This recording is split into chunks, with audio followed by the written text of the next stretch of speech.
ఎట్టి పరిస్థితుల్లోనూ హిట్‌మ్యాన్ రోహిత్ శర్మను క్రికెట్‌కు దూరం చేయాలనే ఆలోచనతో ఉన్నారేమో BCCI and head coach Gautam Gambhir.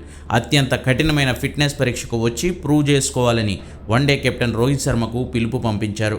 బెంగళూరులోని బీసీసీఐ ఆధ్వర్యంలో పనిచేసే సెంటర్ ఆఫ్ ఎక్సలెన్స్‌కు వచ్చే నెల 13వ తారీఖున బ్రాంకో పరీక్షలకు హాజరు కావాలని రోహిత్ శర్మకు ఆదేశాలు అందాయి. ఆస్ట్రేలియాతో వన్డే సిరీస్లో పాల్గొనాలంటే ఈ బ్రాంకో పరీక్షల్లో పాల్గొనడం, పాస్ కావడం రోహిత్కు తప్పనిసరి. గతంలో యోయో టెస్టుల పేరుతో ఆటగాళ్ల ఫిట్నెస్ను పరీక్షించిన బీసీసీఐ ఇప్పుడు దాని స్థానంలో ఇంకా కఠినమైన బ్రాంకో టెస్ట్ను తీసుకువచ్చింది. 20, 50, 60 మీటర్ల పరుగు పందెం అంటూ 5 సెట్ల పాటు ఆపకుండా పరిగెత్తుతూ ఎంత టైంలో ఈ ఛాలెంజ్ను ఆటగాడు పూర్తి చేస్తున్నాడో రికార్డ్ చేస్తారు ఈ బ్రాంకో టెస్ట్లో. 38 ఏళ్ల రోహిత్ శర్మ ఈ పరీక్షను విజయవంతంగా పూర్తి చేయడం దాదాపుగా కష్టమని అంటున్నారు.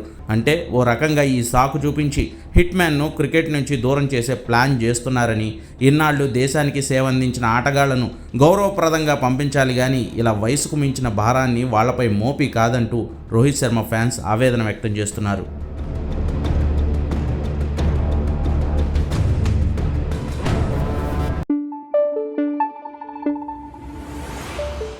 Thank you.